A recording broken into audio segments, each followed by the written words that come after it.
Assalamualaikum warahmatullahi wabarakatuh. Waalaikumsalam warahmatullahi wabarakatuh. Selamat pagi dan sejahtera bagi kita semua. Yang terhormat, Ibu dari Nuraini SPD selaku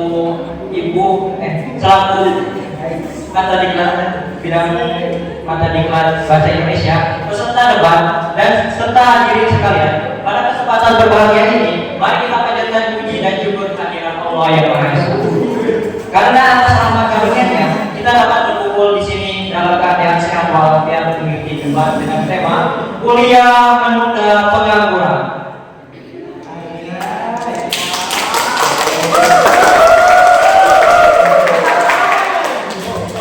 Hadirin yang saya hormati, debat merupakan salah satu cara bagi kita untuk mengasah kemampuan berpikir kritis, menganalisis sebuah permasalahan serta melatih keberanian dalam mengungkapkan pendapat. Tema yang kita bahas hari ini sangat relevan dengan kondisi dunia kerja saat ini, di mana banyak lulusan perguruan tinggi yang masih menghadapi tantangan dalam mendapatkan pekerjaan. Sebagian orang berpendapat bahwa kuliah adalah sebagai cara menunda pengangguran, dan sebagiannya lagi berpendapat bahwa pendidikan sangat penting untuk investasi masa depannya dan dapat meningkatkan peluang kerja. Oleh karena itu, mari kita simak debat dengan seksama agar kita dapat memperoleh wawasan yang sangat luas mengenai topik ini. Sebelum itu, saya akan memperkenalkan para peserta debat hari ini. Ada dari tim afirmasi yaitu Saudari Risma Ayu Kamaladewi.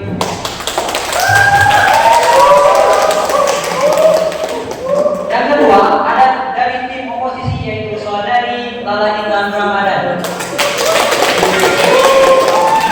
Dan terakhir, yaitu tim netral ada Saudari Siti Nursifa Ismail dan Dede Andriani.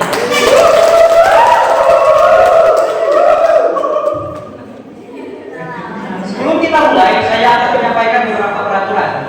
Debat ini terdiri dari 3 tim yang kita bisa lihat di depan. Kedua, setiap tim akan diberikan kesempatan untuk menyampaikan argumentasi utama, sesi sanggahan dan kesimpulan. Ketiga, setiap pembicara memiliki waktu yang telah ditentukan. Saya akan memberi tanda kalau waktu hampir habis. Yang keempat, diharapkan setiap peserta menyampaikan pendapatnya dengan santun dan tetap menghormati lawan bicaranya. Untuk mengefektifkan waktu, mari kita buka debat ini dengan bacaan Bismillahirrahmanirrahim.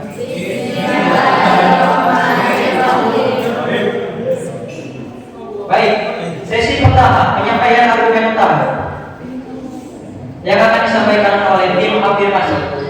Dipersilakan. Baik, terima kasih atas waktunya. Pada kesempatan kali ini, saya akan memaparkan pendapat saya mengenai topik kuliah menunda pengangguran. Mari kita pikirkan baik-baik. Kuliah yang selama ini dianggap sebagai jalan menuju masa depan yang cerah, justru ini dapat dianggap sebagai penundaan masuk ke dunia kerja yang pada akhirnya hanya memperpanjang masa tunggu seseorang sebelum mendapatkan pekerjaan.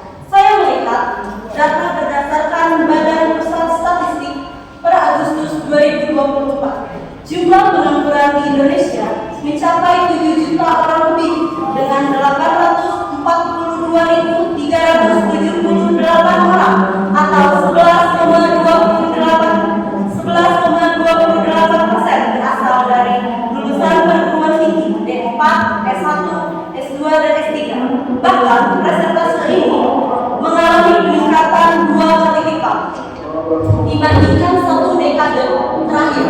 Artinya apa? Yang meskipun kuliah memberikan pendidikan lebih tinggi, tetapi lihat faktanya masih banyak lulusan yang tidak terserap oleh pasar pekerja.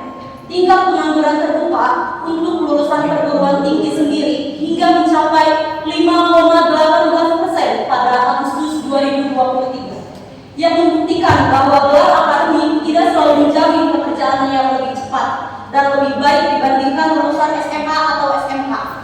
Selain itu, dunia kerja saat ini semakin mengutamakan keterampilan dibandingkan sekedar jasa, sehingga banyak lulusan universitas justru kalah saing dengan lulusan SMK yang sudah dibekali keterampilan teknis sejak awal dan langsung bisa bekerja setelah lulus. Dalam beberapa kasus,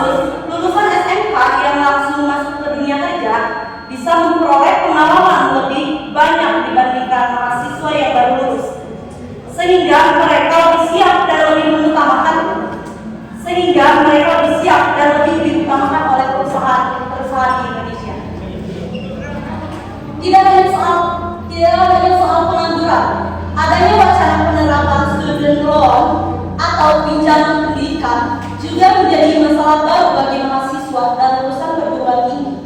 Dalam sistem ini, mahasiswa akan mengambil pinjaman untuk membiayai kuliah mereka dan harus mengembalikannya setelah lulus. Namun, melihat tingginya angka pengangguran lulusan perguruan tinggi, ada resiko bahwa mereka yang belum mendapatkan pekerjaan akan kesulitan membayar kembali pinjaman tersebut. Situasi ini sudah terjadi di beberapa negara seperti Amerika Serikat, di mana banyak mahasiswa terjebak dalam utang pendidikan yang besar tanpa jaminan mendapatkan pekerjaan setelah lulus. Jika sistem ini diterapkan di Indonesia tanpa regulasi yang matang, dikhawatirkan justru akan membebani mahasiswa yang baru lulus dan tanggungan finansial yang berat. Padahal mereka belum memiliki penghasilan tetap. Selain itu, beban pinjaman ini dapat menghambat lulusan dalam mencapai kemandirian finansial, membeli rumah atau bahkan memulai bisnis sendiri. Dengan demikian, kuliah bukan hanya menunda pengangguran, tetapi juga berpotensi menambahkan beban ekonomi bagi generasi muda yang baru memasuki dunia kerja. Terima kasih. Baik, terima kasih dari tim afirmasi telah memaparkan argumentasi utamanya. Selanjutnya kita akan mendengarkan argumentasi utama dari tim oposisi. Lalai Intan Ramadini dipersilakan untuk mengemukakan pendapatnya. Berbeda dan ingin menyajikan beberapa poin penting yang perlu dipertimbangkan. Seringkali kita mendengar pernyataan bahwa kuliah hanya menunda pengangguran. Tapi, apakah benar demikian? Saya katakan itu adalah pernyataan yang tidak tepat. Karena kuliah bukan sekedar menunda masuk ke dunia kerja, tetapi justru merupakan persiapan matang agar seseorang lebih siap dan bersaing di pasar tenaga kerja. Jika hanya melihat dari aspek waktu, memang benar mahasiswa tidak langsung bekerja setelah lulus SMA atau SMK. Tetapi, kuliah memberikan keterampilan, jaminan, dan kualifikasi yang meningkatkan peluang seseorang untuk mendapatkan pekerjaan yang lebih baik. Menurut Badan Pusat Statistik, Maret tahun 2025, hanya 10,20% penduduk Indonesia yang memiliki ijazah perguruan tinggi. Sementara mayoritas memiliki pendidikan maksimal SMA atau lebih rendahnya. Artinya, lulusan perguruan tinggi adalah kelompok yang lebih eksklusif dalam dunia kerja, yang lebih baik dibandingkan lulusan SMA yang bersaing dalam kategori pekerjaan yang lebih banyak peminatnya. Bahkan, meskipun ada lulusan perguruan tinggi yang menganggur, faktanya SMA dan SMK memiliki tingkat pengangguran yang lebih tinggi dibandingkan lulusan S1. Hal ini menunjukkan bahwa meskipun seorang lulusan universitas tidak mungkin langsung bekerja, dalam jangka panjang mereka lebih mungkin mendapatkan pekerjaan yang lebih stabil dan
memiliki peluang lebih besar untuk masuk ke industri berpenghasilan tinggi karena mereka memiliki kualifikasi yang lebih baik.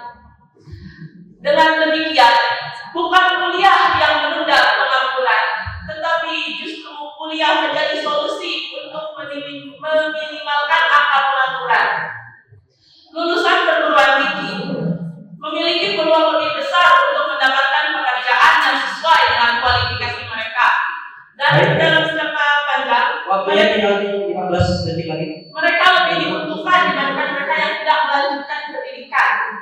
Meski ada tantangan seperti student loan dan tingginya persaingan kerja, hal ini bisa diatasi dengan strategi yang tepat, seperti peningkatan keterampilan selama kuliah, program magang, serta pengembangan karir sejak dini. Baik, ini waktunya sudah habis. Mari kita lanjut lagi ke sesi selanjutnya, yaitu sesi sanggahan. Untuk sesi sanggahan setiap tim akan diberikan waktu 3 menit untuk menanggapi argumen utama lawannya.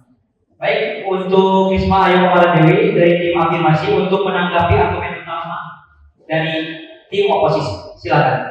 Terima kasih atas penyampaian secara terpanjang dari tim oposisi, tetapi menurut saya, meskipun kuliah dapat memberikan keterampilan tambahan, namun tidak bisa dipungkiri bahwa lulusan universitas tetap menghadapi tantangan besar dalam mendapatkan pekerjaan.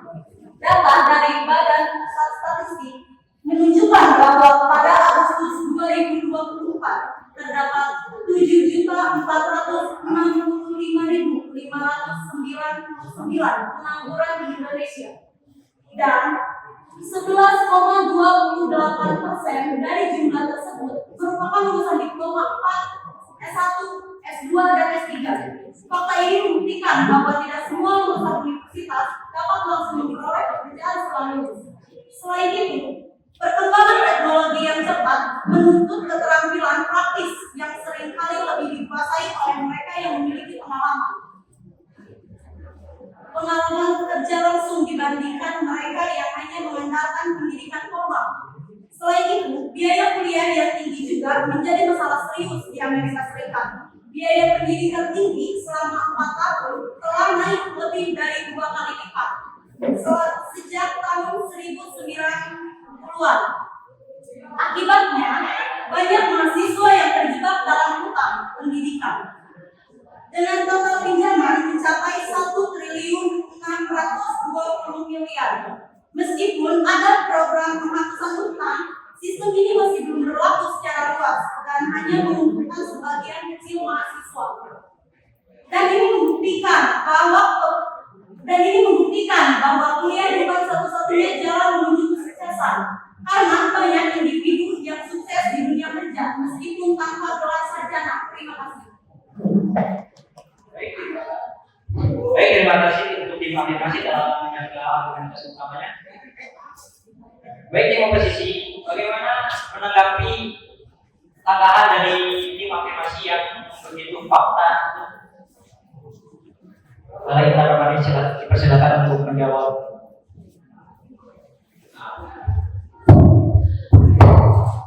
Menanggapi apa yang telah disampaikan oleh tim afirmasi, saya, tim oposisi, tidak sepakat dengan hal tersebut. Karena kuliah berperan dalam menunda pengangguran dengan memberikan kesempatan bagi individu untuk memperdalam keterampilan sebelum memasuki dunia kerja. Berdasarkan data Badan Pusat Statistik tahun 2024, tingkat pengangguran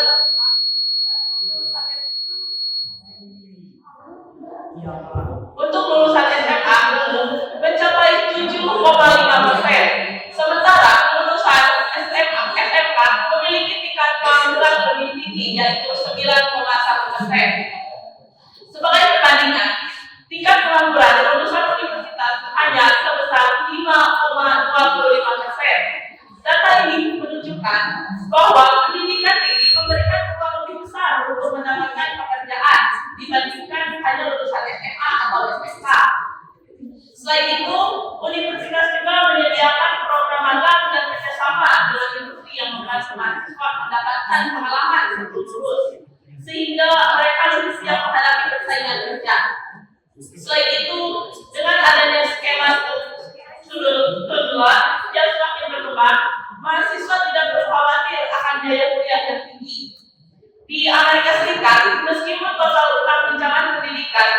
mencapai 1,6 triliun dolar pada kuartal keempat tahun 2024, pemerintah telah berupaya mengurangi beban dengan menghapus utang sebesar 7,7 miliar dolar bagi 160 ribu mahasiswa pada Mei tahun 2024. Hal ini menunjukkan bahwa pendidikan tinggi masih dianggap sebagai investasi yang bernilai dalam jangka panjang, dan solusi seperti student loan dapat membantu mahasiswa yang mengalami kesulitan finansial dalam menyelesaikan pendidikan mereka. Baik, terima kasih untuk tim oposisi telah menyampaikan pendapatnya. Dalam sesi sanggahan barusan, tim oposisi menekankan bahwa meskipun kuliah butuh waktu, dan pendidikan tinggi tetap memberikan peluang kerja yang lebih baik dibanding lulusan SMA atau SMA. Mereka juga menyoroti manfaat magang dan dukungan finansial seperti student loan yang dapat membantu mahasiswa yang untuk menyelesaikan pendidikan. Sementara itu, tim aspirasi menanggapi bahwa lulusan perguruan tinggi tetap menghadapi risiko pengangguran dan bahwa keterampilan praktis serta pengalaman kerja langsung lebih dibutuhkan di pasar kerja. Mereka juga mengkritisi beban tetap pendidikan yang sebelumnya teratas. Jadi, kedua tim saling menyangka dengan sudut pandang data dan realita yang berbeda. Satu pihak menyoroti potensi jangka panjang, sementara pihak lain menekankan tantangan data pasca lulus. Baiklah, selanjutnya kita akan mendengarkan pendapat dari tim netral untuk kedua argumentasi, baik itu argumentasi utama maupun dari sesi sanggahan. Kepadanya dipersilakan.